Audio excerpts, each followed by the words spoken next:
Hello and welcome to the Second Row podcast. My name is Park O'Cally, aka the Second Row. We are here to talk about all things Connacht and Irish rugby. The URC is back this weekend, and with me, as always, is Will Foley. How you getting on, Will? I'm not too bad. Nice to have the break week. It's interesting having the one break week this time in the Six Nations. I kind of like it, I have to say, where a bit more of a condensed, like as a viewer, like not obviously not thinking about anything else, but as a pure sort of like consumer of the Six Nations, having the one break week is kind of nice. Being like, okay, you get a week off, like it's a week off, and then we get back into it next week. So I have to say, Yeah, I think it suits the Six Nations a lot better. I don't mm, think it suits the clubs very well, as we'll as get we will probably into. get into, yeah, fair. It almost looks like we've had a week too long off, or they've been away from rugby a bit too much. But Yeah. before we get into that, and speaking of the URC, I suppose Wayne Pivac is taking over Benetton. That is good news for him. Good news for the URC as well. He's a good coach. He's a very good club coach, and he will do wonders with that Benetton team and talent. Yeah, like he's an excellent coach, particularly at club level, right? Like he had done really good things before he went into the Wales job. I think in probably in retrospect now, people will look back more kindly on his time at Wales, given all of the WRU issues and Yeah, probably what was going on in the background and that he was likely kind of getting dragged into or dealing with during his time there. So I think it's a good get for Benetton as well, right? Like it's a really experienced coach, and like with some international experience as well. So yeah, I think it's a solid move for him, solid move for them. Another kind of part of their evolution, I think, which will be yeah, looking forward to seeing what he does with them. yeah, same as he's a and there's no shame in this. He seems to be a very good club coach, and his style Mm, suits being a club coach and having more hands on and time yeah, with the team than you will have an international rugby, which is very much short, sharp bursts of information yeah, and get a game plan into your heads in a week, not 2 months type of thing. yeah. The other, is it news to say that the Prem have stopped relegation and promotion? Is it like it's just kind of confirming the they're not that into you status of the whole thing they've been doing the last 4 years?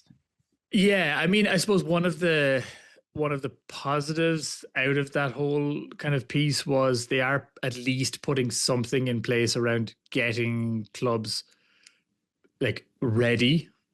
I'd use air quotes ready for the move into the Prem for a promotion kind of angle, which is at least a positive move. The fact that it's for what 4 years or something like that now, or Yeah. before that even gets kind of put in place.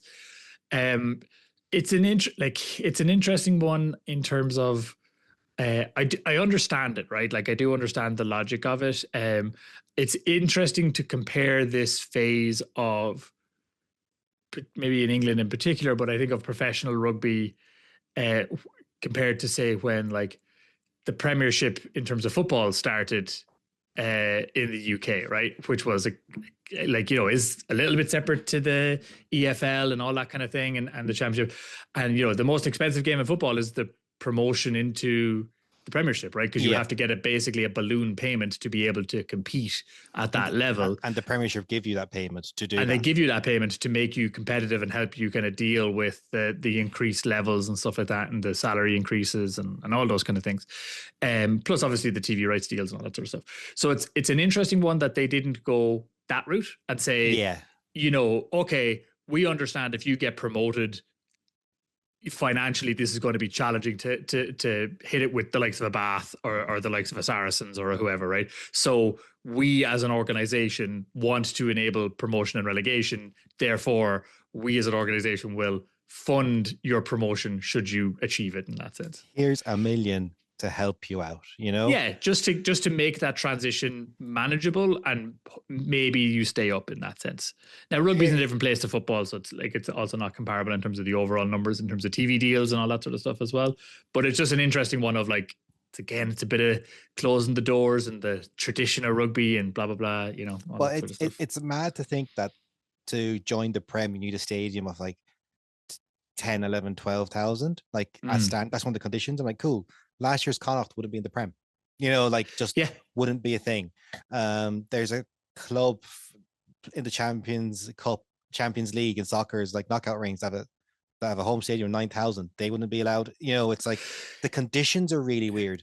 Yeah. And effectively, to me, when I saw it, it was like they're just waiting for Worcester to get money again and maybe London Irish. Yeah. That's it. You know, Yeah. Ealing train finders have been knocking on that door year in, year out for many a year, and have just been told your stadium's not big enough. Build a bigger stadium. And could they have done that? Sure, but it's it shouldn't be a prerequisite. But it's an odd one, right? Because, and maybe I'm naive to this, right? I would have assumed at the moment the majority of money is not coming from ticket sales at the ground to a club. It is at the moment. Yeah, the TV money It's it's still too low. Yeah, it's still too low. Like, Yeah. like you have to remember, Irish rugby is funded by 6 games a year. Yeah, no, fair. So, and you kind of go like, and it is the ticket sales from the Six Nations and the November Internationals. You know, so like at the end of the day, the rugby in TV is not great, mainly because many a year ago, the Prem clubs went, we can get more money from the Champions Cup. Like, and look where we are. And it started this cascade of like TV rights leaving and Sky Sports going and it being worth less and less and less and less every year. Yeah. So it's an odd one. I think it's a lot of people thinking that they can be like the NFL. Like it's going to be franchises and it's a bit more flexible. Like, yeah, you've really mistaken the nature of a rugby fan, especially where it's like, this is our club, our town. Like, how many clubs in the Prem are actually town based? Like, you know, and if you start going, oh, the Leicester Tigers are now going to be playing in, you know, Oldham next week, you know, because that's who's the money, it's not going to work. You know, it's.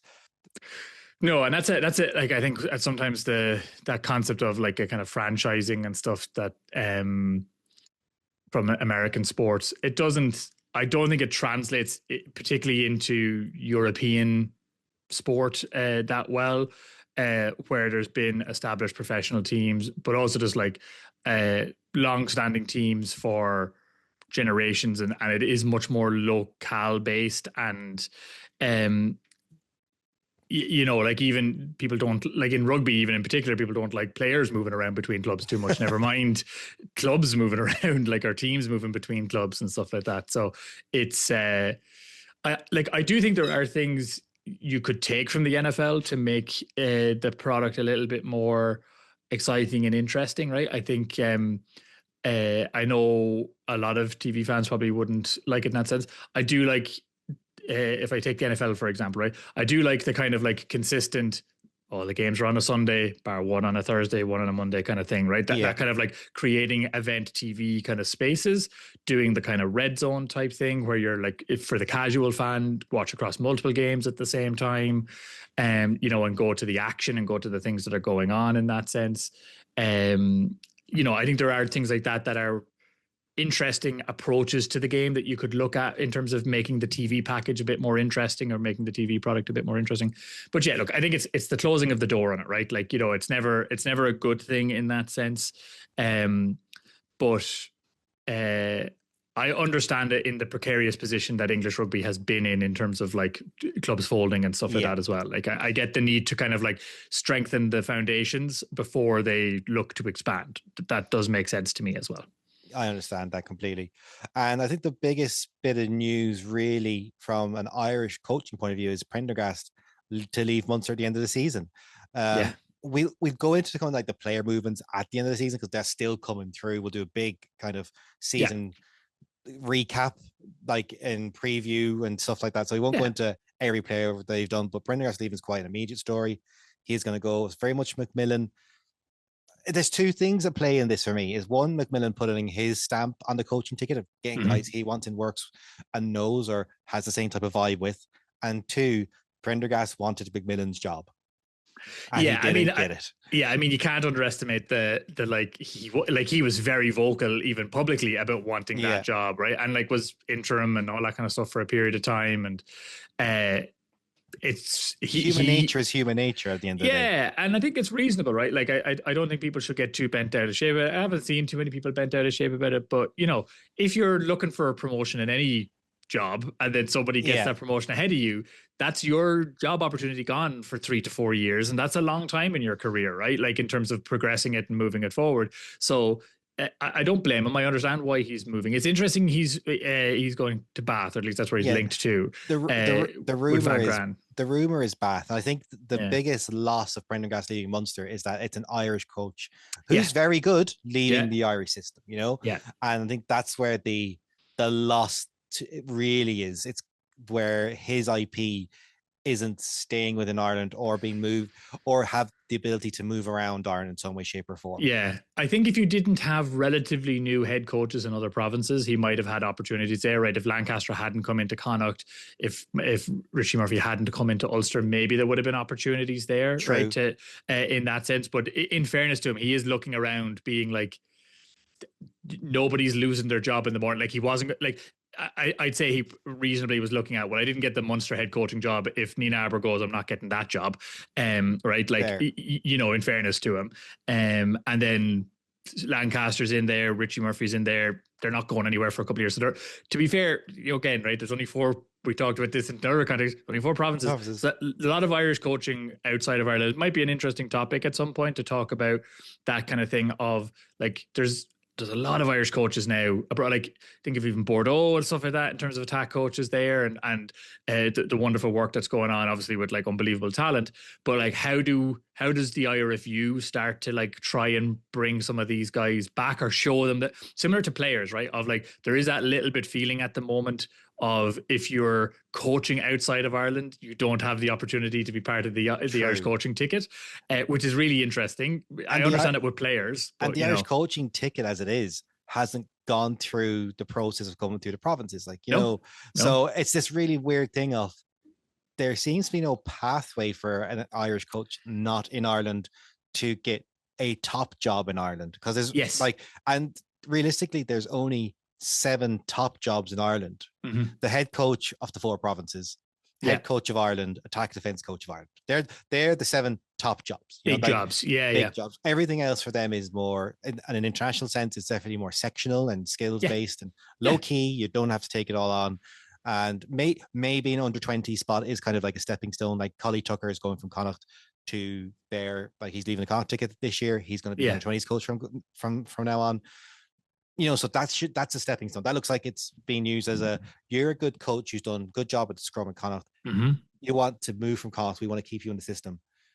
There's nowhere else for you to go up in another province or Connacht at the moment. Under 20s head coach is a very, very much an upward step from scrum coach. Yeah. So, will we talk about the rumor mill of Andy Farrell going to Saracens? And speaking of coaches, and my love of that is Saracens like saying, we 100% haven't, wink, been in contact with him, wink, given it is against the rules to be in contact with a coach more than 12 months out from their contract to sign any deals. Yeah. But also, you know, it wouldn't be like Saracens to like say one thing and do another. Yeah, they're very trustworthy organization, Saracens. Yeah. And like, I just find it fascinating. I saw a few, like, in a few Irish group chats and that, people sitting around there, it's like, oh, that's good to hear. It's like, so we trust Saracens' press statements all of a sudden? Like, this is the thing we believe, right? I do trust Andy Farrell saying he hasn't been in contact with them a bit more. I trust Andy Farrell. I don't trust Saracens. I think they're just covering their ass, like, you know, in that sense. I mean, look, I think in the sense of, like, the light is never going to get announced this far out, even if it is a thing, right? I think it's extremely likely that Farrell moves on from Ireland after the World Cup. Yeah. I will caveat that with, it depends, right? It depends. Like, if we get to a World Cup final, not saying we will, but if we got to a World Cup final and we lost by like a point, I think he'd find it, you know, I think the kind of guys, and I think the IRFU would just back up whatever money truck they could find to him. And do you want one more crack at this? Please stay, right? You know, you are the best coach we've ever had. Like, if he does that, there's no argument about him being the best coach we've ever had. Like, equally, and I've said this before, right? I do think coaching is, particularly maybe at international, even more than at club, is a transitory job. I think it's only the true exceptions that get to do it for like 10 years in a role, right? And like I'm thinking again back to like football. I'm thinking of like the Fergusons and stuff like that at Man United, right? Where like you have to build They multiple don't teams. exist anymore. They You know don't what I mean? They're exist. so rare. And like they're generational talents and generational like managers and stuff like that. And like maybe Farrell has that potential to be that at Ireland. I think he does. Like I think he's that Because talented. he is currently on a rebuild or a retweet. Yeah, You know, like he is. and that's what I mean is like in a year's time or 2 years' time, does he kind of go, the team I've built now, this team can get closer, just another 4-year contract. Yeah, I get the Lions break in the middle of it again, blah, blah, blah. You know what I mean? Yeah. I could 100% see that happen. A year and a half in rugby is an extremely long time. Equally, I will say, if Saracens are interested in him, never mind the money truck that Saracens or IRFU might pull up to him. The money truck that the RFU will point at him if he is available, I think, regardless of, unless again Borthwick wins a World Cup. And I think like last week I talked about Borthwick potentially losing his job, which I think is far more likely before the World Cup than him winning it. You know what I mean? I just think he will be a such in-demand coach, particularly from the RFU, if he is available and interested in another head coaching job at an international level and stuff like that. You know, it's I wouldn't begrudge him. He's done great things for Irish rugby. You know what I mean? Like that's kind like, of it. You know, He's been here for like 12 years now, or 10, 12. 10, yeah, 10, 12, yeah. It'll be 10, 12 by the time the World Cup comes around. Yes. Yeah. And you don't begrudge anyone moving on after that long. No. It's just funny, like talking about like it's this complete rumor that Saracens have put out a statement. I'm like, wait, was this a thing? Yeah, where did this come from? Like, yeah, and like it's really weird because I'm not a fan of talking about like contract rumors. It's just not my thing, and I think it's easier in terms of coaches than players because weirdly their job is a lot more transferred. They're more experienced. They've stepped away from that game playing where when your career's over in terms of retirement or like a contract goes wrong, that's it. You're done with the sport. You're now like how many Irish former players are like consultants in law firms or like big tech companies just because for vapid reasons of like teamwork and collectiveness. Yeah. You know? And I agree with you there. Like, I don't like talking about them like they're trading cards and it's the playground and you're just swapping things around and stuff like that, right? Like that can be fun to a certain degree, right? But yeah, I'm always conscious to not like feed those things too heavily. From that perspective, I think you're right with coaches. It's maybe a little bit different. I think it still happens with coaches. Like I you know, like that. I very flippantly talk about Borthwick losing his job and all that kind of stuff because he has a bad performance last week. And like, I don't know him. I don't like, you know, I think again, it's the nature of the beast of like, if you don't, it's a performance based industry. And if you don't succeed, you're going to lose your job in that sense at short notice. But I think that's part of the career as well, that you understand from that perspective. And I'm sure like, particularly this time of year, contract negotiations and stuff like that, I'm a little bit more interested in like the speculation of like, oh, isn't that interesting? I wonder what they might do. I wonder what somebody else would do. Like, to take no kind of like that. I don't like if like it'd be the worst thing. How would he betray Ireland and go coach his home country or something like that? I'm just like nonsense. Like, you know what I mean? If he wants to go coach England, I would be terrified of an England team coached by Andy Farrell. I'm not going to lie, that would be a frightening prospect. And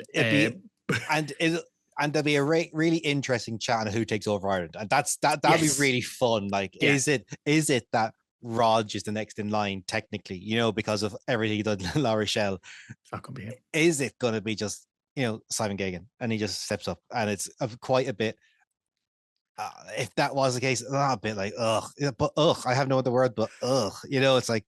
So my outside bet, assuming form continues and trends continue, we'll talk about it a little bit because I think Richie Murphy's not a bad bet. Yeah. Richie, or let's, after a statement win, Stuart Lancaster.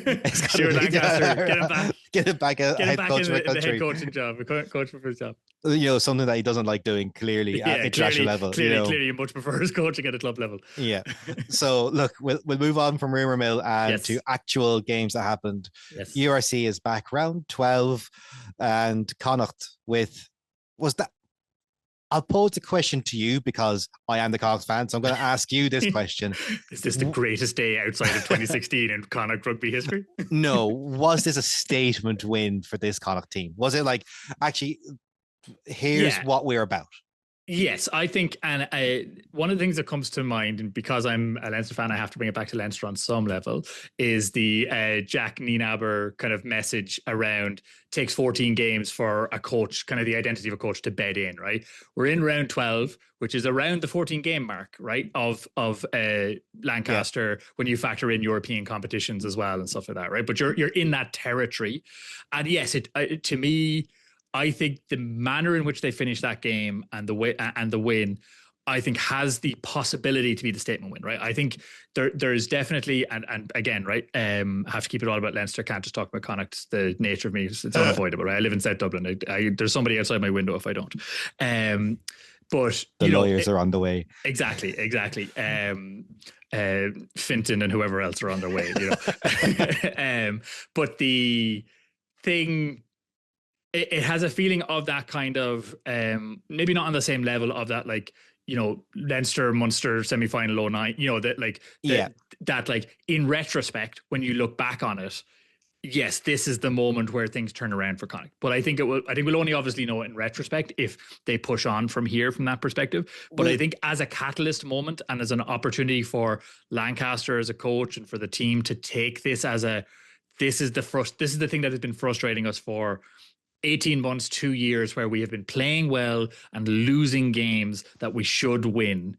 And now we have won a game that arguably they shouldn't have won. Like a draw probably would have been the fair result in this game. Weirdly, I was watching the game. I was like, geez, if this game ended a draw, I wouldn't be annoyed because Yeah. it was a fair result. That first half, 3-0 was never so like it was a actually very engaging 3-0. Yeah. But the defenses were on top. Like it was, here's 10 phases, a turnover, here's 15 phases, a turnover, here's a kick battle. Oh, got it. It was just really intriguing and seeing how both teams were shadow punching and trying to work each other out.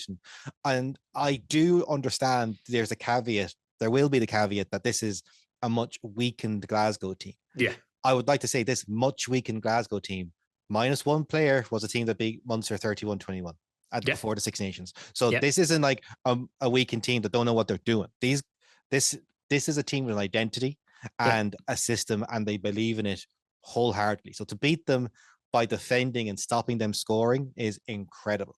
This is a team that don't tend to concede more than 2 tries a game. So to get over the whitewash 3 times with one chalked off is a big statement in itself. So I think we'll focus on the defense for the gut to this opening, but because that's what made Connacht sing for me. You could really tell the communication, even the spacing between defenders. You knew everyone knew their role, knew where they needed to stand, and believed in what they were doing to the point where if someone shot out in a defense in a read, everyone else knew how to just do that little side step across, fill the gap. A shootout didn't create a dogleg, which is a great thing to see. Yeah. Against a team like Glasgow, especially, who can find a dogleg like that. Like, it's something they are known to. But yes, I think both defenses were in the main on top. I did think after 15 minutes, because Connacht had effectively had zero territory. It was like 3%, like 3% territory or something like that, something crazy. Something crazy about that stage. Ito made this great rip as Glasgow attacked. We kicked downfield, and I think we even get the ball back at the next line out or something. It was whatever happened, like it was called, okay, we're gonna launch now, and this is where we're gonna throw our punches. And Glasgow went, yeah, no, we're gonna turn you over. Like, oh, okay, this is a game we're gonna defend quite a bit. All right, this is one of those days. But it was very much enjoyable watching a defense never feel like they're going to leak tries when 15 were on the pitch. Yeah, and I think it's interesting, like, because a lot of the times, like, I think defense heavy games can end up being quite, like, while interesting, like technical. It's like it's in the little minutia of moments that they're interesting, and it's only to kind of very tuned in like rugby heads that kind of really enjoy those kind of like, or like you'll hear kind of commentators who are ex-forwards being like, oh, that was the best game of rugby I've seen all year. And you're like, yeah, it was like 20 scrums. Like, yes, exactly. The best game of rugby I've seen all year. And while it was a heavy defensive game, it wasn't that kind of game. Like, you could have looked at that halftime score and been like, oh, defense heavy, like God, this is a slog of a game, and this was terrible to watch. And it was No, but the attacks were actually trying itself. Exactly. Yeah. So like the attack, like it was like attacks. There was line breaks, and there was attacks getting through, and there was like that rips and turnovers and spills. There was a lot of like dynamism to the game. Yeah. But it did have that real feel of like, you kind of mentioned shadow punching or shadow boxing kind of earlier on. It's like when you see in like a movie where two people are fighting, but they're like perfectly evenly matched and they keep doing the same thing. And then they have to like stand back at halftime where like nobody's really landed a shot. It had that kind of feel to it of like, okay, that trick didn't work. That approach didn't work. Let's try a different one. Okay, shutting down that angle too. Like both teams were incredibly tuned into the game and like really in a kind of flow state. I felt like in that way, and like they weren't by any means perfect. I think no. We'll say go into more detail of this in other games because I think it's more apt for the three other provinces. But there's a lot of rugby played this weekend that by teams that looked like they hadn't played a game in a month. Yeah, and there are times you really saw across this game, but there was a lot more of that in other games. Yeah, I actually got people to ask questions, and they had a few thoughts. So, did Jansen no try for jumping the ruck? Do you think he dived over a ruck, or do you think he dived next to the ruck over someone on the ground? I have been thinking about this since Dan Sheehan got done for jumping over the other day. So here's the thing. No. I want to quantify it. Dan Sheehan got done for jumping over the tackle. Yes, he did. Sean Jansen got done for jumping over the ruck. Okay, fair. People jump to score tries all of the time. Almost exclusively is every try scored in the wide channel somebody jumping towards the line and getting tackled. So like, what is this rule? Like, I've never seen more people pulled for jumping than this year in games, right? So I get it, right? You're not meant to jump over, but you were allowed dive for the line. And arguably, it's a dive for the line is what he's doing. So like, either you can dive for the line or you can't. It shouldn't matter if there's four lads in front of you or if there's nobody in front of you. You either can dive for the line or you can't dive for the line. So I'm not going to relitigate Dan Sheehan's, but I would like to say, because the defender went high, he was jumping over a tackle. And that's what made it what it was, made it as dangerous. This is a very different situation. So as I watched it, there was a ruck to the left, there was a ruck to the right, and there was bodies on the ground in between them. And that's where Sean Jansen did his little dive over the line. I was like, that's fine. It's a dive for the line. Unless it's a very big ruck that consists of 20 people. Sure, yeah, fair. Like he's like coming from the backfield or something like that and running at full pace trying to do a flip over them. So what you're saying, that should have been a try, and really this wasn't as tight as it needed to be. Exactly. That's fine. No, but like genuinely, right? I'm also like, it's also cool, right? Like I think it's important to have cool things in the game, and diving for the line is one of the cool things in the game. Let people dive for the line. If you get like, I get it, it's risky. But I will make the point, right? It is a contact sport. You cannot remove all risk. If you're saying jumping is risky, then no jumping in any circumstances. You can't jump for a high ball. You can't be lifted in the line out. You can't ever dive for the line. No jumping. Can't leave your feet. Then if that's the argument, right? Then I'm just like, that is as safe a jump that's a much safer jump than someone following a kick chase. It's a much safer jump than someone being lifted in a line out. Like it's as safe a jump from no distance over three players on the ground to touch the ball on the other side. And it's not dangerous. If he does it 5 meters to the right hand side, it's not even called. Exactly. And that's my point, is that like if he gives it a pass out and somebody else just dives to the line, then it's fine. But because there's two guys on the ground in front of him, it's not okay. So I don't like it. The second thing, like in Law's term, everything else is kind of a bit more vibey, is the Joyce yellow card. Because I was going to go into it because it does lead to Glasgow's 10 points. Like it does. It does correlate. One player down, they score 2 tries. Yeah. So yellow or not, you go for it because I'm going to be biased. Like I am. I like the whistle's gone. He's tried to pull out. Your man's knocked the ball forward and stepped into him. Like there's very little he can do in that. There's very little he can do. I think. And if you look at the penalty at the half time in the Ulster match, that wasn't yellow, which felt a lot more yellow than this one did. And even a lot more yellow than the one they got at the end of the game in the Ulster match. So I think, look, I like Do we need to sit here and discuss whether a tackle is a yellow or not in great detail? Probably not. It In the sense reminds of it reminds me of the Ring Rose one. Remember a couple of weeks ago? now The you're trying to bring it Leinster back match. to let's just keep me engaged.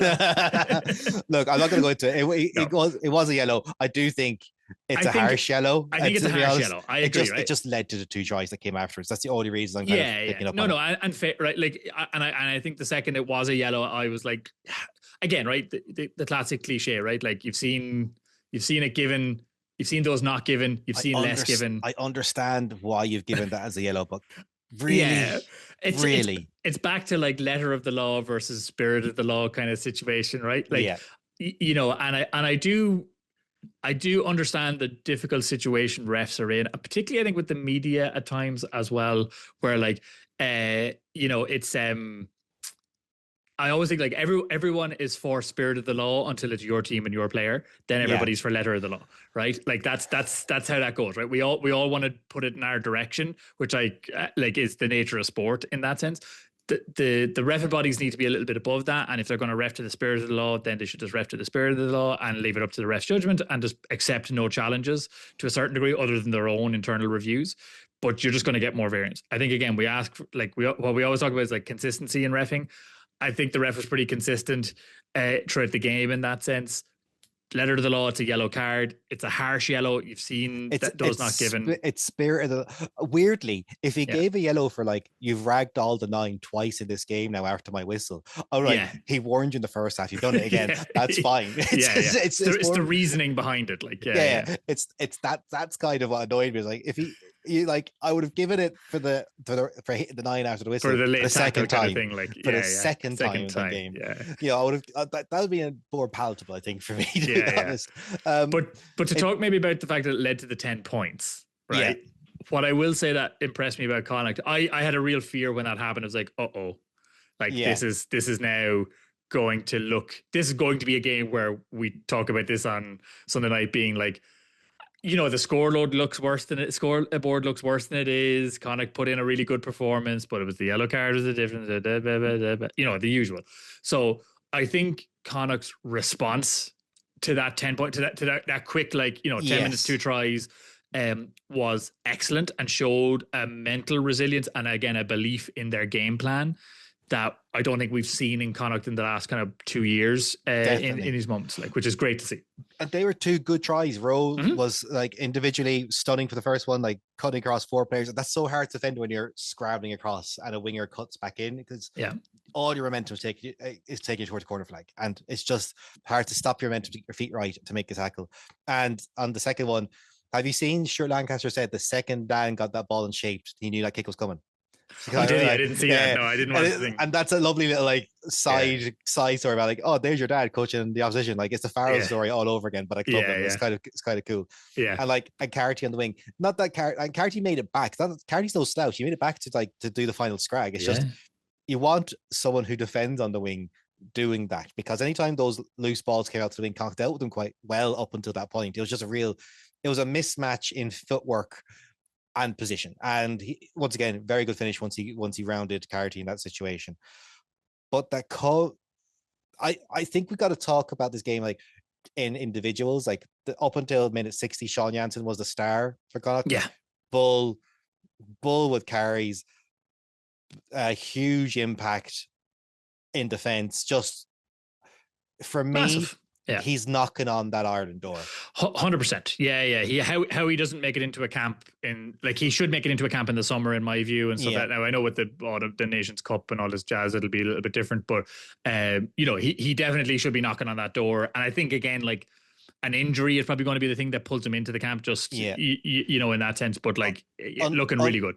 Unless Ireland stick with the Ward is going to be the guy in 4 years' time, not the guy for now, because we have guys for now at this moment. That could be what holds him out. And he's a straight 8. Like he's an 8. Are you willing to move Doris to 6 to put him at 8? That's a different conversation.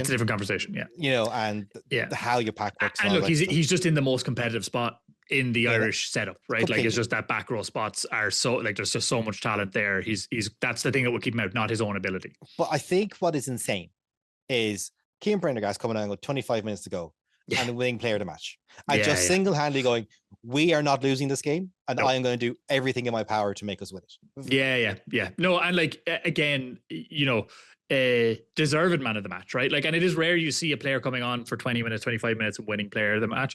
And particularly in a game where like that, like Sean Janssen, like if he had gotten player of the match, you wouldn't have argued with it on the basis of the 60 minutes prior to that, right? In that sense.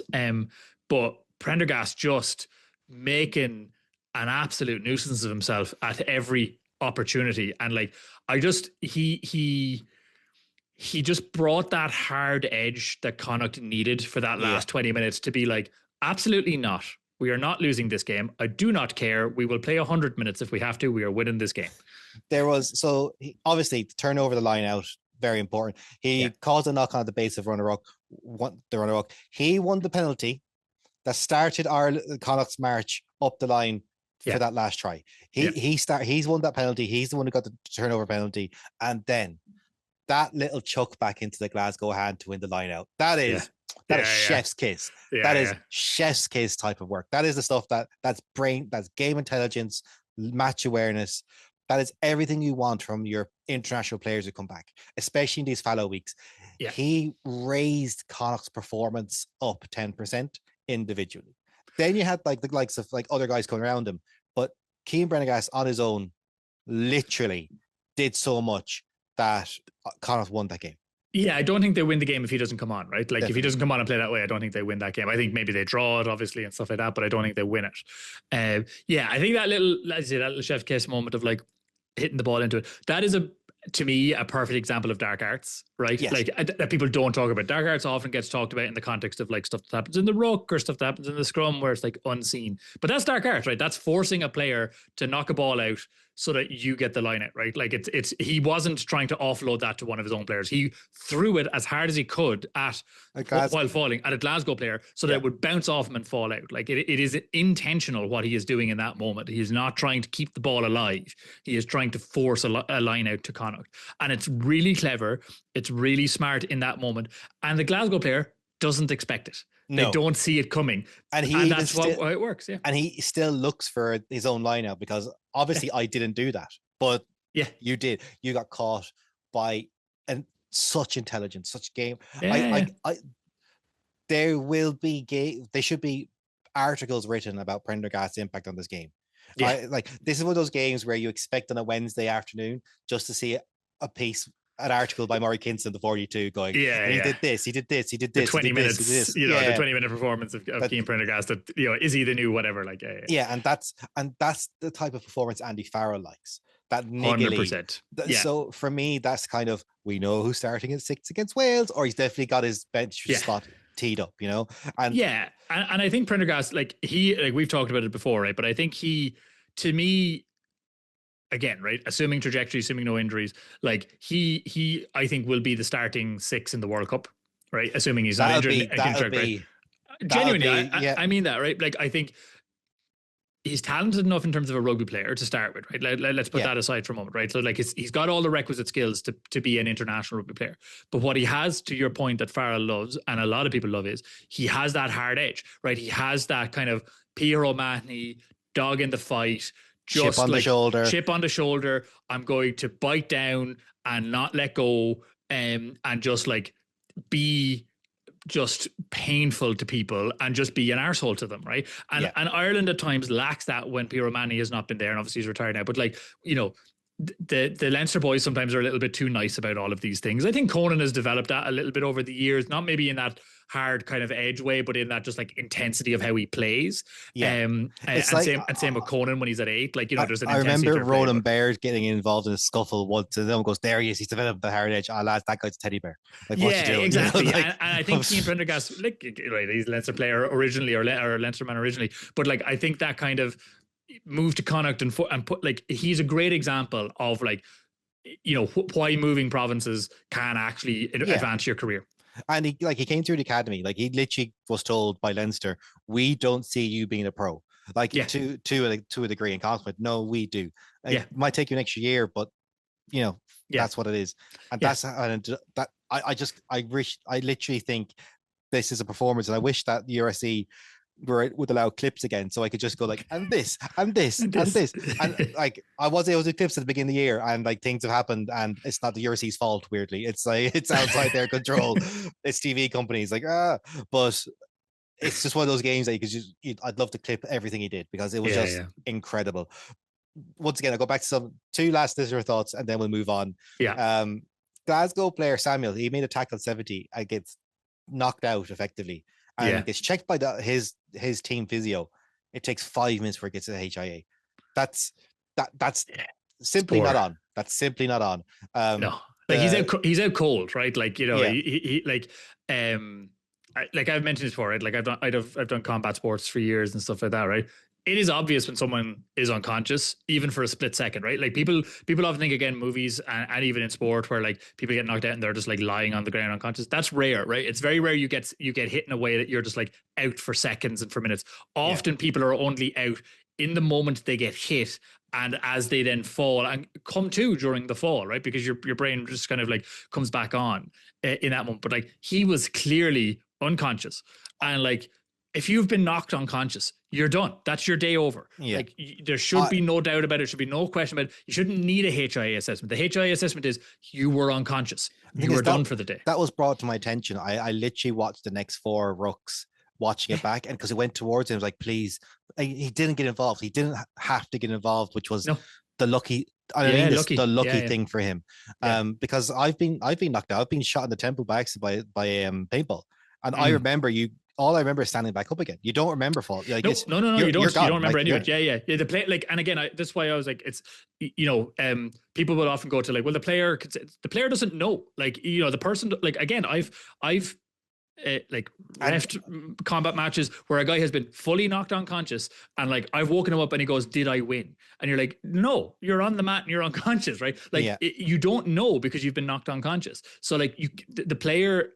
Like that is where the doctors, where the referee, and like the TMO as well, not just like the ref on the pitch, like the officials on the day need to step in and stop the game if you see somebody unconscious and just deal with it. It shouldn't take 5 minutes to come back. Like it's not a good look for the game in my view, and it's certainly not good in terms of safety for him as well. Yeah, because I did think the URC had those mouth guards that did the bleep test. You know, they are the URC, aren't they? Or are they just? I believe so. Yeah. I think they're in the URC. Yeah. So I was surprised that didn't kind of flag a bit more, to be honest. And let's just take a moment before we move on for Sam Gilbert's kicking stats, because but when he missed that first one, they were on TG Carr saying he hasn't missed a shot in 29 hits. He's got 95% accuracy. I was like, and then literally the wind took the ball away from him. Missed his first. He's missed now 10% of his kicks. You know, he's down to 90% or 91. Sure, like, you know, it's like, but like he's kicking the ball in Galway. He's kicking the ball in Galway. That's like saying Usain Bolt ran a slow 100 meters because he ran it on the beach. Like he's, you know what I mean? He's not playing by a level playing field here. That's not how that works. So like you can't, like there needs to be an asterisk next to his kicking stats at all times. He should be getting a 10 to 20% boost. Like there's a handicap at play here. He's on the edge of the Atlantic kicking. Nobody else in World Rugby has to do what he has to do at the moment. Bar maybe, I'm sure, somebody in New Zealand off the edge of the Pacific. But, you know, certainly in European rugby, nobody is kicking in a harder ground week on week than Sam Gilbert. Hands down, doesn't matter what you're saying. So his kicking percentage is 110% as far as I'm concerned. Okay, I think that's the Connacht match. Well-deserved win. In the end, the well-fought win, I think, maybe not deserved, is a different kettle of fish altogether. No, I disagree. A win is a win. You deserve to win if you win. Sorry. I understand as a Connacht fan, you're not used to that statement.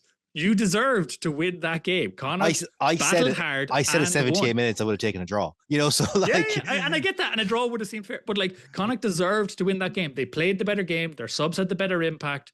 They defended that bit harder. They kept Glasgow out. They deserve the win. It's their win. They earned it.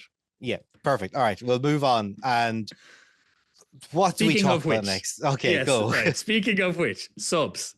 Right, our Irish word for the week here is going to be substitute, because Cian Prendergast deserves a word added to the Irish language just for him. I don't think substitute will do it, but give it to us. What is substitute? In the English dictionary, Cian Prendergast's picture is being added to like I would hope substitute so. as a perfect substitute. So Yes. the Irish for substitute is unadi. And I think in a rugby sense, because you multiple have it, one substitutes unadiha. So it's quite a simple word. It's one for one. It's rare it happens in our Irish lecture. This is very easy.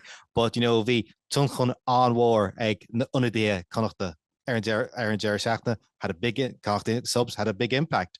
Nero Tuncher Homor Shin egg unadiha na line Aaron Shachna. There wasn't as big an impact from the Leinster subs on the weekend. You know, it's in a game where the 6-2 split and how the bench is being used and seeing how well and not the subs went this weekend, it's a really good choice for Irish for at the week. So a substitute is an unity and substitutes are na hunidia. And it's a word you'll hear on TG Cahir a lot. So anybody watching TG Cahir, or if you're trying to watch TG Cahir to better your Irish and stuff like that in terms of the matches, it's a one word to look out for. You got it now. So we've all got a few of them that we hear regularly on TG Cahir. So try and link some of them in. You know, RT did an Irish language broadcast duly because we've started doing this section. Like, is it a surprise? It's the only reason. It's the only reason. Like, is we started doing it, they started doing Irish language commentary 2 weeks later. Exactly. Like it's obvious. That is the influence this podcast has on the national broadcaster.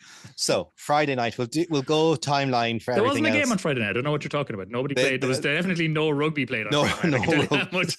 There was a bar of soap thrown around, but there was no rugby played on Friday night. So Cardiff beat Leinster 8 points to 7. I would like to say in amongst the rain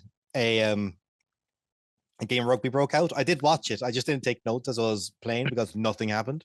So I took notes and then abandoned them because nothing happened.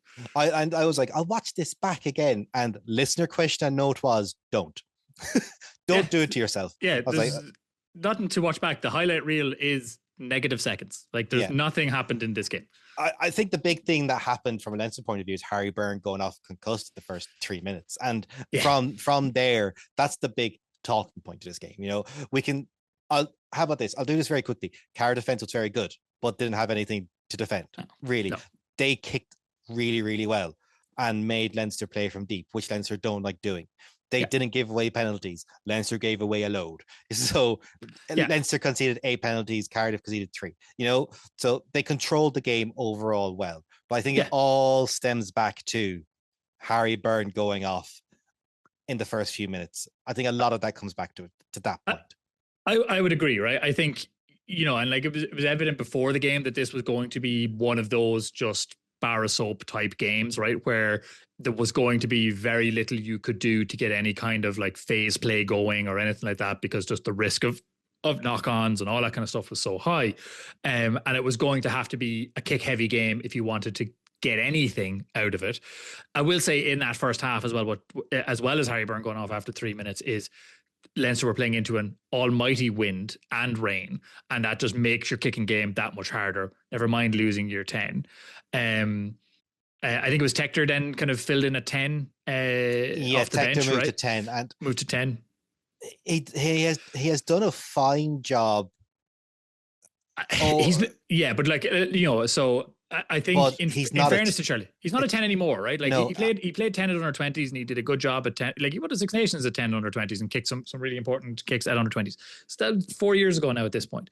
Like he hasn't got the reps at 10 for Leinster ever, really, right? Like he played a handful of games this first season out of the or second year in the academy at 10, but he very quickly moved to 12, right? And he's been playing 12, and like I would say, particularly at the start of this year, playing very well at 12, right? Like he's starting to develop into a really nice center, and like again with that kind of backing of having played 10 or done some of that work of like it has a little bit of playmaker ability in a 12 position, but you know, to get thrown in at 10. Having no reps in it and on like the worst night to be a 10, right? In terms of a driving wind and rain, always going to be a tough night. And then, as you say, as a result, our kicking strategy didn't go as well. We didn't kick as much as we should have. It just didn't. We just played too much rugby in our own half in that first half as well. And then the discipline just gave you absolutely no go forward ball. I think Cardiff saw the writing on the wall that Leinster were off, and that with the conditions they could drag this game down into not playing rugby. And that's how they Yeah. won, if in fairness, like, to them. Like I just to talk about kicking, because I quickly went to your C website just to like prove that point. Cardiff kicked the ball 48 times for 1,170 meters. Leinster kicked it 36 times for 817. And as we said before, Leinster they need a bit more front foot than the pack was able to give in those type of conditions, where all you got to do is chuck three people at a breakdown in here, and you can make and destroy everything. Yeah. The scrub doesn't help then either in the first half. Just gives Cardiff a platform to do what they were doing, or just to not play in their own half. Yeah. But just penalties. And when they're chasing the game, like, it was really interesting. I went to Rugby Pass just to look at like possession stats and territory stats. And the last 10 minutes, when Leinster are chasing the game, they had 17% possession in a game where they had 51. So the writing on the wall was they almost faded as that game went on. Like, they knew they weren't getting anything out of it and just couldn't get going. This is one of those bigger talking points with Leinster. I think we've had it before. I don't want to go into it too deeply. It's that with how the RFU have kind of cut the budgets from the provinces, that middle layer. So this time last year, that'd have been Ross Maloney playing here, Ross Byrne, more than Michael likely. Milne. Michael Milne. Who else? Like, if you kind of look around, a Barron as well, possibly. There's 4 players who had 10, 15 caps in them, a bit more, actually 30. And there were times in this game where, because we've sung so highly of and praised him so much, JJ Kenny showed why he's not in Ireland camps. He's a very good talent, but he was given that ball, the 5-meter channel, and he was trying to take people on, and a wet day goes, lad, that you're going into touch. Like, you're just it's not the day for it. Not the day for it, So there was guys who needed that game to gain the experience. Yeah. But what that game has actually done, and is quite frustrating as a Connacht supporter, it is guaranteed Cardiff effectively top 8. Yeah, unfortunately so. Yeah. Because they're now on 40 points. Yeah. And if history tells us anything, you need somewhere between 48 and 50 to get top 8. Yeah. They have a trip to South Africa. They might get a try bonus point or 2 there. Maybe. I don't see it. They don't see it. But they have 2 games against Welsh opposition coming up in their next set, and a home game against the Stormers. Who knows where the Stormers' heads will be by that stage? If they're Stormers lost this week as well, to be fair. But if they're focused on a home or away cup like knockout match, they might send someone else down, whatever. You never know. So from the last 6 games, Cardiff need 8 points. I can see Cardiff getting 8 points from 6 games. Yeah. It could be a win and 3 loser bonus points. Like, that's not unfeasible. No, definitely not. It just makes that fight for 8th so much harder than I would like it to be, personally, given that the team I support started the season in a drain. Yeah, I think it also it doesn't help Leinster either, right? Like, that's 4 losses. That's 11 game win streak broken. It's a very poor performance from Leinster. I know the conditions are awful, but it's not going to do anything for the confidence of those players. You're right in terms of some of them. It's a good experience from that perspective. That they'll gain from it. I don't think it'll dent Leinster's any chance of Leinster probably getting to top position in the league. Now, obviously, Connacht beating Glasgow helped, right? It mitigated some of that damage from that point of view. In terms of the Cardiff piece of it, it's hard to know, right? Because I think with everything that's again going on in Welsh rugby, there's going to be more revelations after this Six Nations. I would say, I don't know that for definitive, but there's going to be more fallout. It's going to be more drama. So I wouldn't put it past a little bit more implosion in the club rugby side of it. This season of WRU has had it all, and the twists and turns to come are just going to be. That's amazing. What I'm saying. So I wouldn't put it past Cardiff to have a little bit of an implosion towards the end of the season. I know the Welsh regions in that sense, right? Like I could see things going poorly for them. Like this was a good weekend for them, in general, right? Like obviously with Ospreys as well. Dragons are now like unbeaten at home in a few games. They're getting a lot of Yeah, draws. Like, yeah, it's really, there's a lot of blood and thunder fight in the Welsh clubs at the moment, and you can see it yeah, in how they're playing. Maybe everyone apart from Scarlets are playing like that, but it's it's going to be interesting to see how that top eight wraps itself up or tries to wrap itself up yeah, in a few weeks, because enough teams in that mid pack can beat each other on any day, which makes it very interesting. Like for me, it's just annoying that Connacht have their South Africa trip to take as well now. That's coming up, yeah. and that just makes it hard. If you come out there with 6 points, you're doing well. That's not like damning anyone faint praise. 6 points out of South Africa is a good return. Very good return. Yeah, yeah. Hope I'll do a bit of future planning. Connacht now 25 points. Win against Scarlets, you kind of expect puts us 29. Suddenly Ospreys, Bulls, all on 30, 29 points. Lions, who won the South African Shield this weekend, on 33. I don't see them going on a losing streak that badly, surely.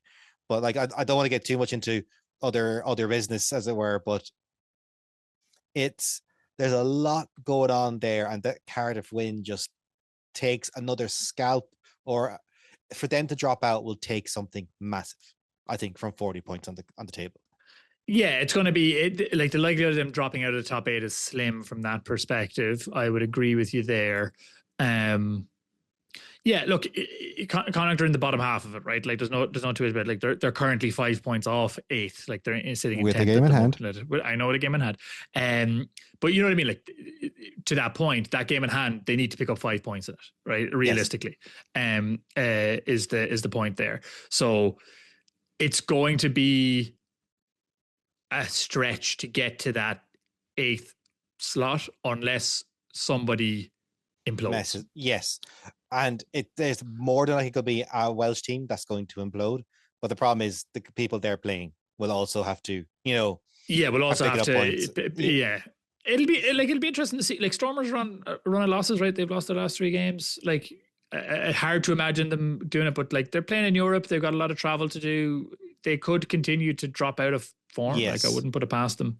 So let's take a break there before we start going into a full URC chat. Not much else to say about the Leinster Cardiff match. Dreadful match, probably the worst of the season, like in terms of just a general watching experience. Don't recommend anybody go back and watch it. There are no highlights anyway. Everybody will want to forget that bar Cardiff as quickly as they can and move on. Yeah, Leinster are going to park it, move on, and so will we. So before we move on to the next 2 games, hit that subscribe button wherever you're listening, YouTube, Apple, Spotify podcast players all around the world. Hit that subscribe and follow button. Don't forget to follow me everywhere on social media. That's second row, 2ND, not the word second. Leave comments, ask questions. We will use them if they're not derogatory. So, or we will reword them to make them less derogatory, which don't be an arse, and we will use your comments. It's very simple. Or I'll make your RC comment less RC, one or the other. If there's a point behind it. Yeah. Fair. So Munster in chronological order, Saturday afternoon. Munster 21, Zebra 7. Munster made hard work of that. A game that should have been over by halftime took in 80 minutes fully to win. Like, talk about making your life hard when you don't need to. Like, it was wet.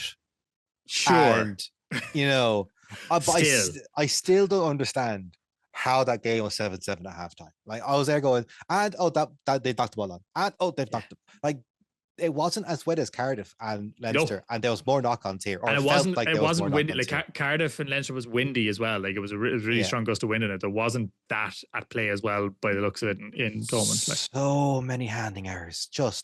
And the thing is, I was actually trying, because I knew the score when I watched it back. I was like, I'm going to see how Munster are trying to attack in general here. What's the general shape they're trying to do?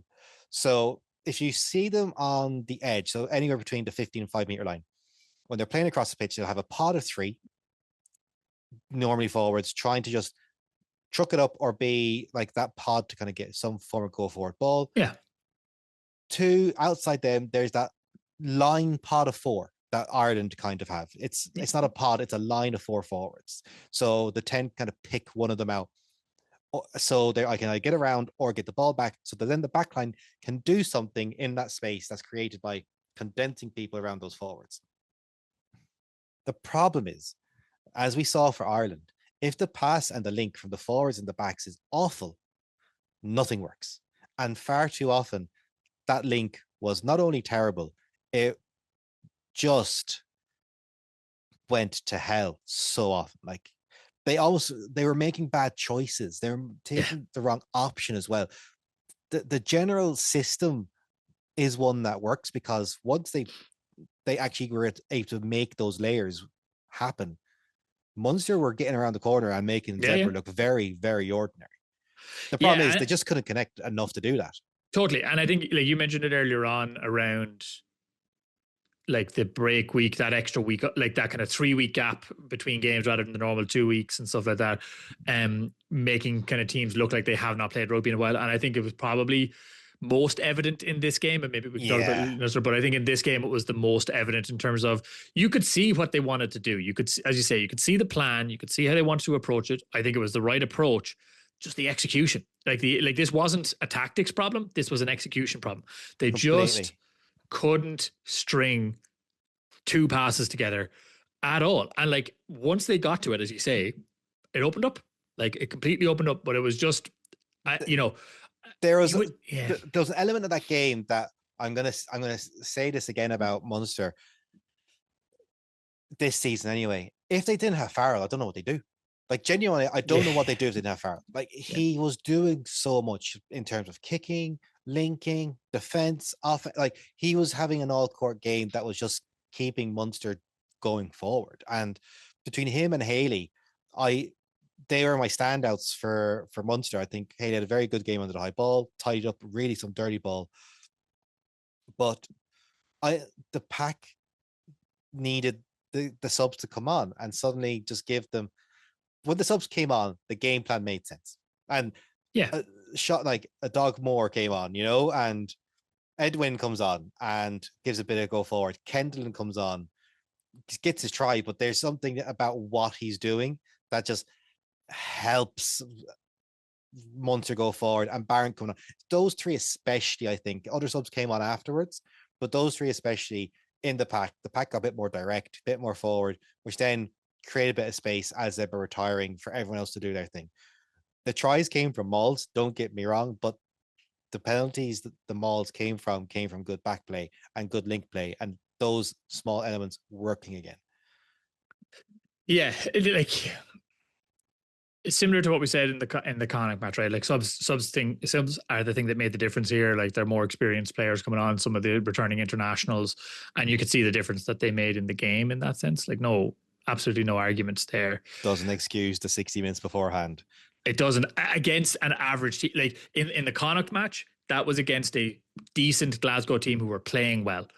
Yeah, Zebre were not doing anything. You know what I mean? Like like they weren't throwing any like shape at them.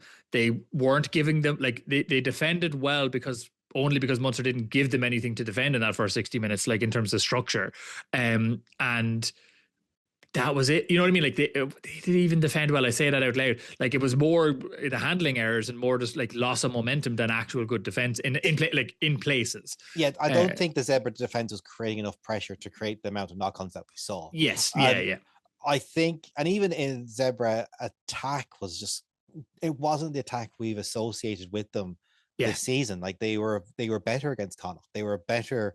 Like anytime I've seen them in passing, their attack is very good, especially on transition, which there was a lot of, but they couldn't hold on to the ball for life either. Yeah. And their try came from quite literally a structural error, an individual error by Munster. Like there's no other way of putting it. A pillar staying where he was and everyone else just shooting out and get caught on an inside line. That's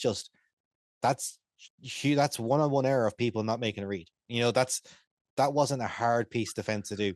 Al can't really leave the pillar and then everyone else shot out, kind of leaving him isolated.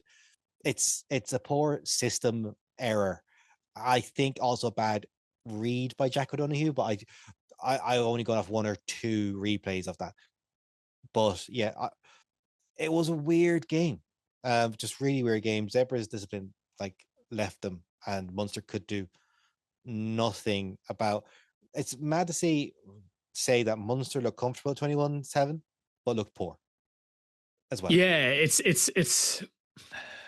yeah, it's a again, it's a frustrating one, right? In that sense of, I think you like they should have got a bonus point, right? I think what they'll rue out of this is not getting the bonus point win at the end of the game and leaving it too late, essentially, to get that bonus point win. This should be a game that they pick up full points, and they just didn't do enough to do it, right? They left themselves short in that, like, first half, first 60 minutes. Like, you know what I mean? Again, right? That they, and I'm sure before the game they wouldn't have looked at it and gone, yeah, we're not going to pick up 2 tries in the first half against this Zebre team. But like, yeah, I just it's a frustrating.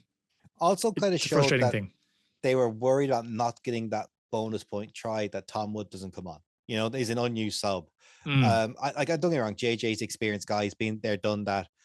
But I always find it weird in professional rugby at all that a sub doesn't come on, because he's on your bench for a reason. Is he there only in case of emergency? That's fine, and like that's also acceptable. And it is odd though. It is, like, and it is. You either back him to be on your team or not. When Munster did need something different at times, and Tom Wood might have been that guy, you know, just doing something different or playing with the energy he played last time out. And he excuse me, did very well last time. I think this would have been a game, even at, 14-7, 21-7 with 5 minutes to go. Give him those last 5 minutes. You're not losing that game then.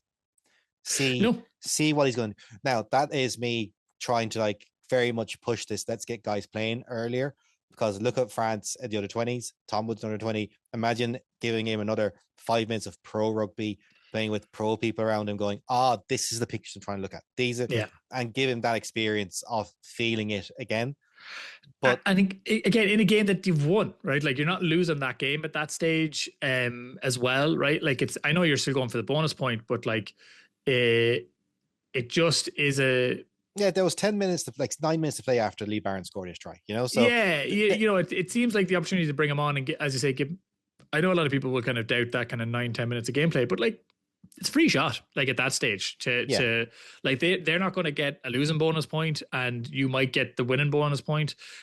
Throw him in, let's see what he can do. But even throw him in with that kind of idea is like, okay, go out there and try and make something happen to get another try. Yeah, it was just an odd one when we know the impact of substitution and the bench is becoming more impact.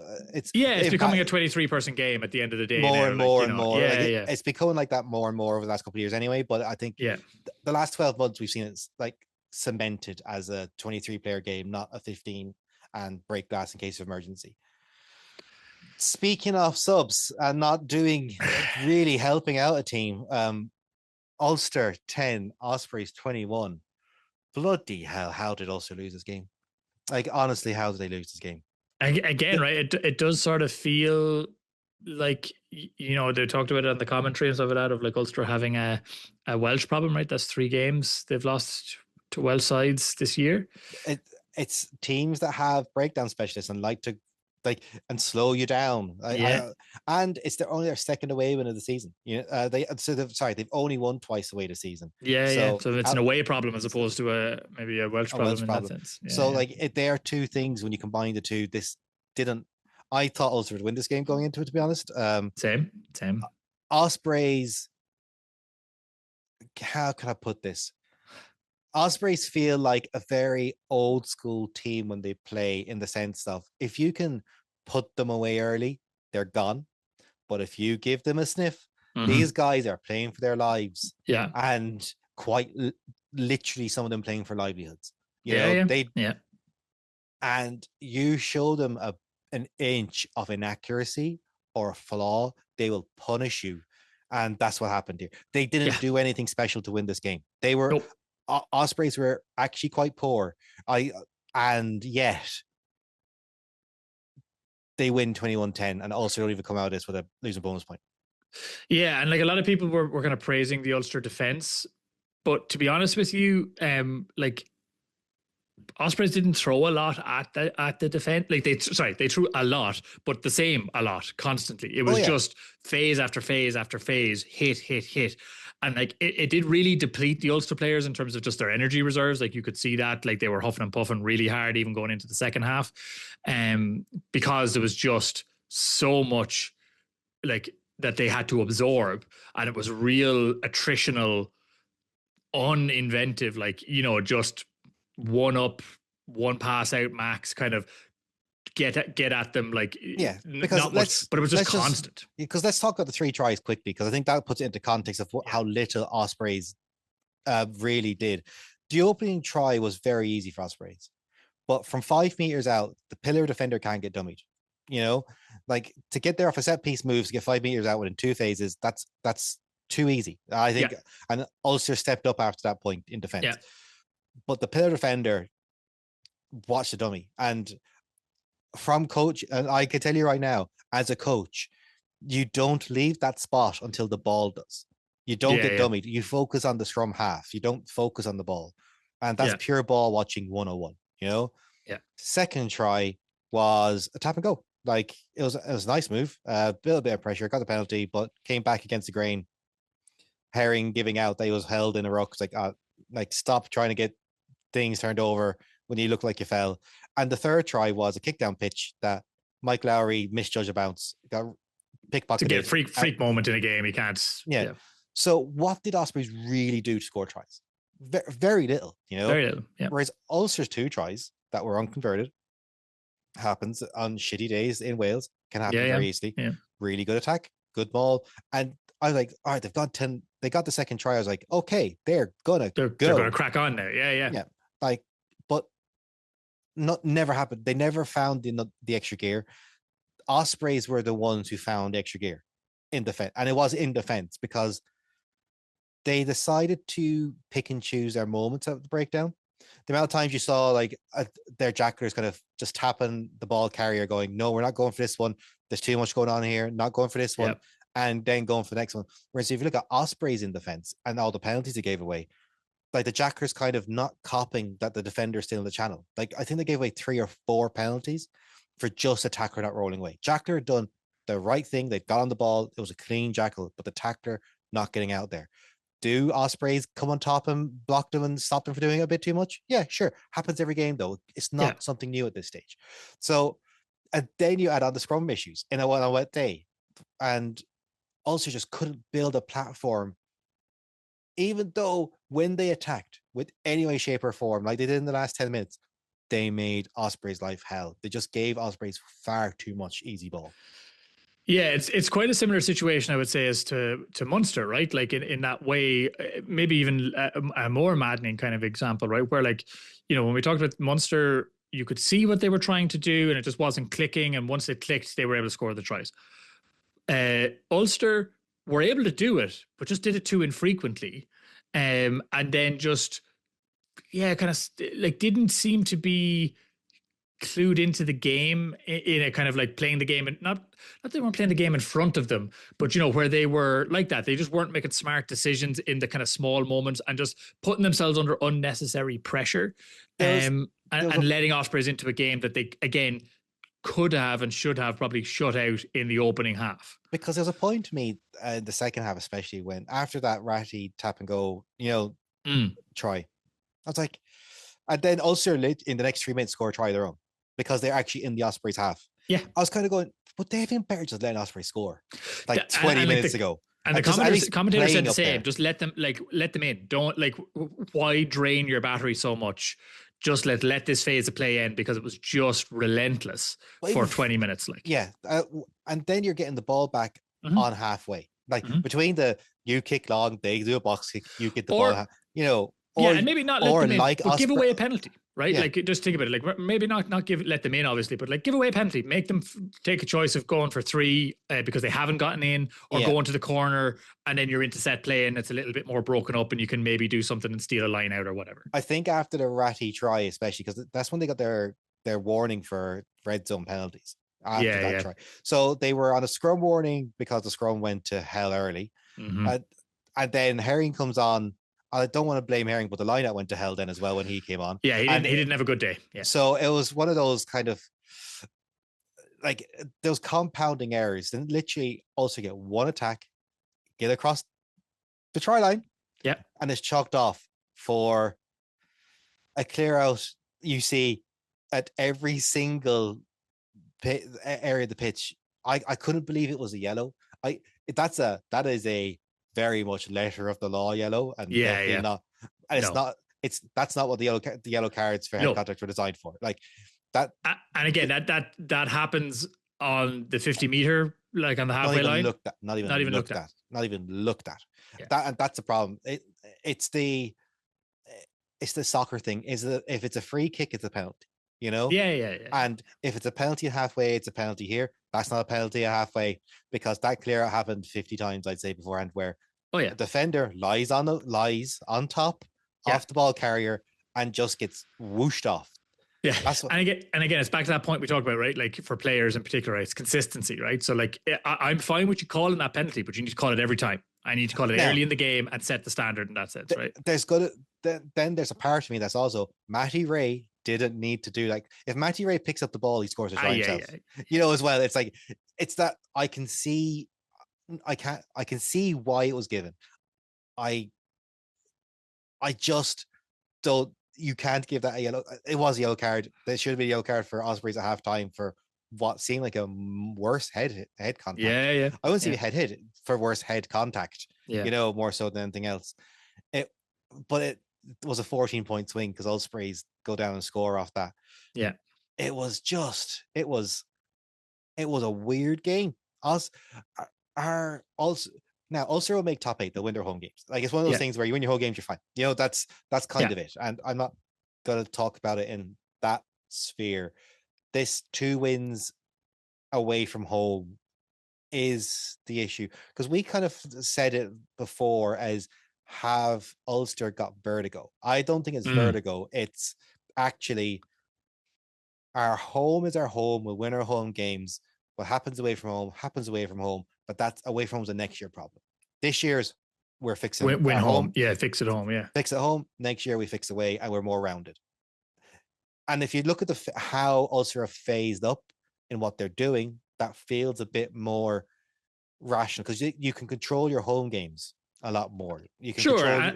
And a lot of it's in the build-up, right? Like, it's how you organize your week and how you organize your travel and your setup and all that kind of stuff, right? Like, that's all a lot easier at home and a lot more comfortable for the players. And, you know, there's those kind of logistical elements to the prep for away games versus home games as well that maybe they're focused on. But it feels like the team is too good to be losing this many away games, to be honest.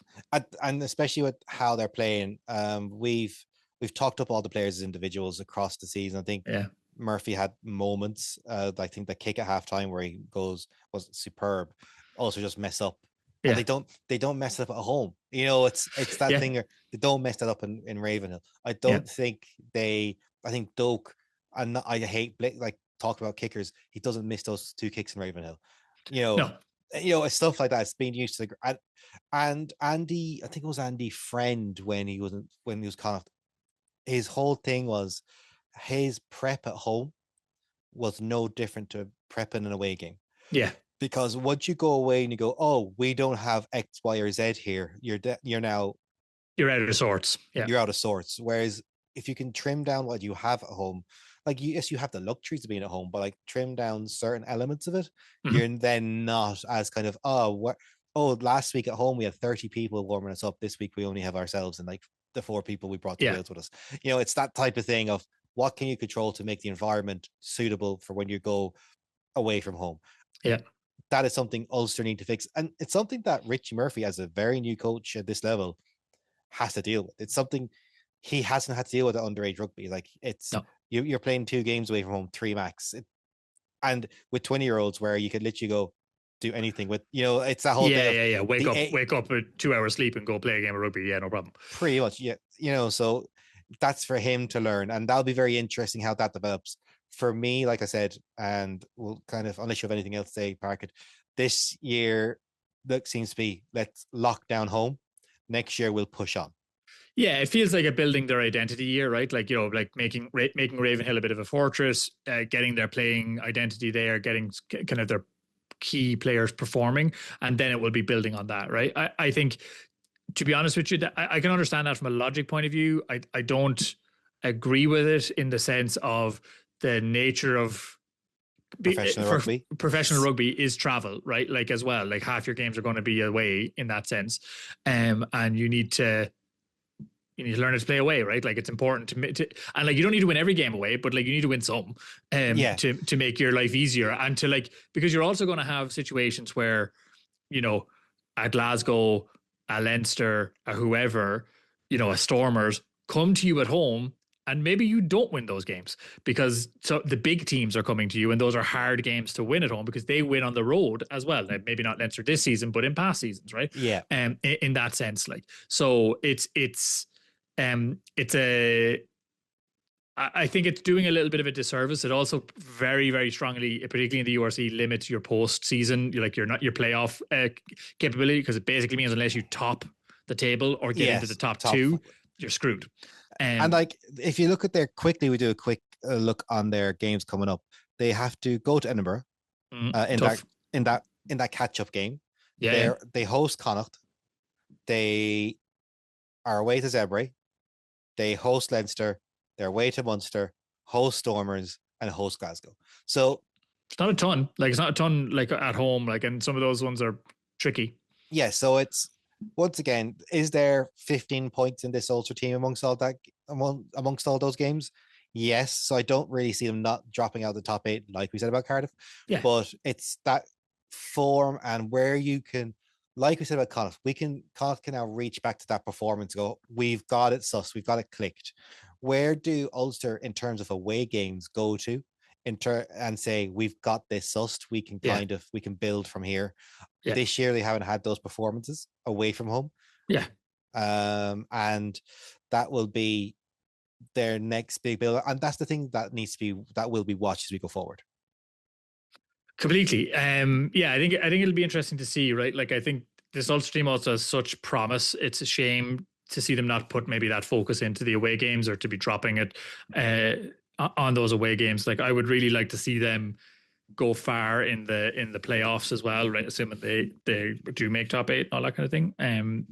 It would be good to see them get there, because I think they're one of the most exciting teams in the URC this year in terms of their play style when they are playing on form. So I want to see them go as far in the competition as they can, to be honest with you. And it really does show how competitive the URC has got very quickly.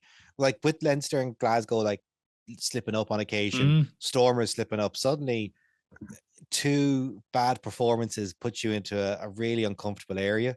Yeah. And winning at home only soon won't be enough, which is good. And it's what you want. It's a really, for a league that has its flaws in terms of it doesn't have promotion, relegation, and there can be a huge disparity between, say, the Zebras and the Dragons, less so this year, and the Glasgows and the Leinsters and the Stormers and South African teams in general with their physicality. Just, it's good to see that we can have these conversations, like 10, 15 points, what it can do. And that's really only 2 games. And like Leinster started the season poor, they're not going to not start being the top 8, but how high up there in the top 8 gets impacted by having a ropey start. Now games, Connacht, every game now is a cup final, and all has impact. And we won't have to talk about the Pro 14 for like at least Pro 14 about the URC. The URC, Jesus Christ, Freudian slipper, what? For at least another 2 weeks, because Connacht will be playing on the week before Super Saturday. They're on the Friday night. Curtain raids are. Exactly. But the Six Nations will be back next week. Yes. Ireland, Wales. Or we'll finish in Ireland and Wales. So Scotland will host France. They hold. No, is that Paris? I forget. Scotland and France are facing each other in Paris. I want to say Paris now. I think. Jesus, I just wrote Scotland and France because I just knew they're playing each other. I think it's Paris. Anyway, that'll be a fun game. That just will be fun. I think France will win, especially if they actually have their 10s back from injury. But who knows? Scotland. It's in Murrayfield. Scotland. God damn it. But I still see France winning. I would like Scotland to win for the lols because who knows, Also would help Ireland. Yeah, like that's it. I just don't want to see them win. It's kind of weird. a draw would be nice. Draw would be nice. Draw would probably help us a little bit, but not as much as not Scotland as winning. much. Yeah. Italy, Brex is back from injury, which will really help them against England. I think Italy are going to win this game. Okay, I believe you. I really do. It has to happen sometime. Why not this year? Like, I think this is I genuinely think this is their best shot in probably about 5 years to do it. Like, they had a good shot against, like, they've come close. I think that the year they did the ruck rule with Conor O'Shea was fun. But if they don't win it this year, I don't like, given how England are playing and given what they have at their disposal, I don't know if it happens for them for a while again. Like, just confidence wise, like just mentally, is there a well for them to go back into more so than anything else? Yeah, I think it's as stacked in their favor as it's going to get, barring like like major injuries in England or something like that, right? That would limit the team or kind of key players, which hasn't happened thankfully. But it's in Rome. Italy are coming off probably their best opening 3 games of a Six Nations in a long time in many respects, right? Like, I know they've obviously won 2 games in the opening 3 rounds of Six Nations before based on fixture list, but that win against Scotland, the performance against Ireland, the performance against France despite the scoreline, they are in a solid position. England, on the other hand, coming in on 2 very heavy defeats, kind of questioning their identity. And kind of how they attack and how they approach the game. I'd say Italy will be. I know they would have looked at maybe Ireland and said Ireland was a scalp they might be able to take, but I think they will probably look at this England game being like, yeah, but if we could win one, this would be the one because we haven't beaten them yet, and this would be the final kind of like, we're not the whipping boys of Europe anymore. Not that everybody thinks of them that way anymore, but you know what I mean. The English press do. The English press do. This would be that final kind of like, no. You don't get just to come to Rome on your jolliers in February or March. Yeah, you do actually have to think about it as a game. I think Italy. That's my prediction. Is Italy are going to win this game. I think maybe on the Ireland-Wales one, Ireland win that game, particularly if they play at the level they need to play. Wales, though, come in with a bit of confidence, I'd imagine. Yeah, I think Wales will believe they can actually make a mess of what Ireland do. I think they have certain tools that will not like Ireland. I think they have decent kick chase game. They're very good at breakdown. Well, and they do play. If they kind of keep that energy up for Scotland, they won't cause us issues. They will in attack, but they will make us attacking much more difficult. They will disrupt Ireland to a very good degree. Bundy's back in squad. Surprise to no one. Jimmy O'Brien's is added in. Harry Byrne and Cormac Ishiku concussed. How does Cormac have this type of injury profile? Like, he's no luck. God love him, he's no luck. And Harry Byrne, I think this would have been Harry Byrne on the bench, given everything that's happened. This would be his bench spot. It's a shame for him that this concussion came as it did. I don't see like 11 changes to the Ireland team for Wales. No. At the end of the day, it is international rugby. I think if you start taking even Wales for granted, and you're going to get burnt, even if I do think Ireland are going to win, even if I think it's going to be a double-digit win. Yeah, and I think that game against Wales, against Scotland, is probably to the benefit of Ireland a little bit, probably to the benefit of Andy Farrell to be like, you can't take these guys lightly. They will, if you like, they're still a serious outfit and all that kind of thing. If you treat them with zero respect, they will make your life a lot harder than it needs to be. Whereas if you treat them with the respect of any other team you're going to face, you will. It's the whole thing of, you can do a number on them if you play them like a team that deserve respect. But if you don't respect them at all, they'll make your life harder than you want it to be. Totally. Yeah, and I think it's very similar to what we talked about with Munster, very similar to what we talked about with Leinster, and even Ulster in terms of it. Like, it's probably a little bit no harm that the Irish provinces struggled against Welsh teams this weekend to put a little bit of focus in the minds of upper management, and just like, for some of the players that came on, right, that like may feature in that game, the likes of a Dogbo and stuff like that, for those guys to be like, you know what, heck is, I know he played against Zebre, but that kind of thing of, I want to get out there and I want to actually put in a better performance than I did this weekend. And like they're going to try and do the same thing here that they did in the club games, which was like slow the game down, disrupt it, not play, kind of not play the game, drag us, quote unquote, drag us down to their level, as Ireland have done for years against let it get to an emotional pitch more than a technical and physical pitch, which is smart and given what the Welsh players want to do. Yeah.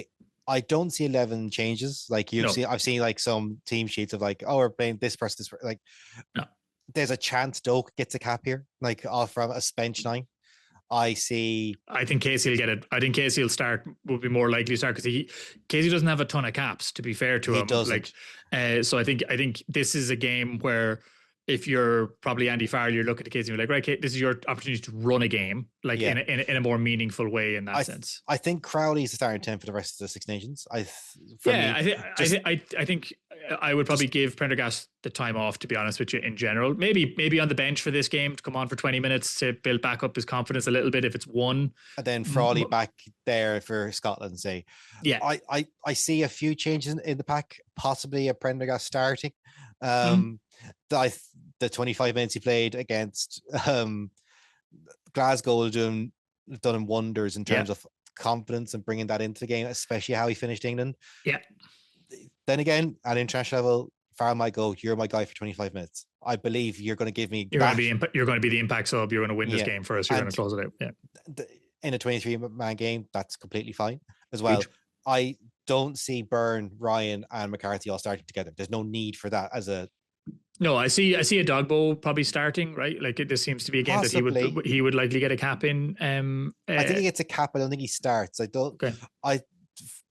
Given what Murray Kinsler said on the 42, that one of the notes he's been told back is fitness. I don't think he starts, Okay. So that's literally from me listening to 42 last Monday. Yeah. That's where that comes from. I'd like to kind of like, and the Irish camp are very good at giving that feedback in a way that doesn't make anyone feel shit. Yeah, like he's getting up to that standard, right? Like, and that, and need to get there. He just looks like he's running slow at times. What he's doing is impactful, but just looks slow. I think, but he hasn't. Ostensibly has not played professional rugby in 2 years, right? With his back-to-back Achilles injuries. So he's going to be. He has to get those reps in his legs, like. Possibly Mill gets another shot loose head. Yeah, maybe. And maybe Van der Fleer not starting again. Something like that. Bundy start, or is he off the bench? It's hard to drop McCluskey, I feel. He loves Bundy at 23 jersey. He just loves Bundy. Yeah.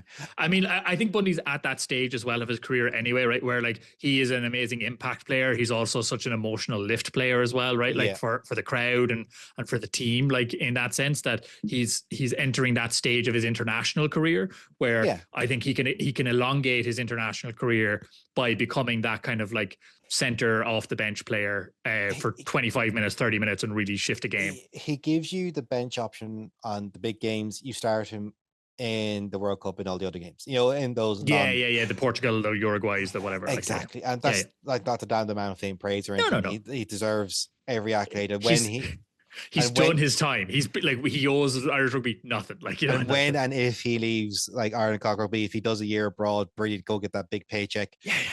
I'd love him to retire from rugby in Ireland so he could get that send off that the crowds want to give him, because that man is loved in Ireland. Oh yeah, like, he's and anyone who says otherwise is a lion, and anyone who says anything about him can stop listening. As simple as.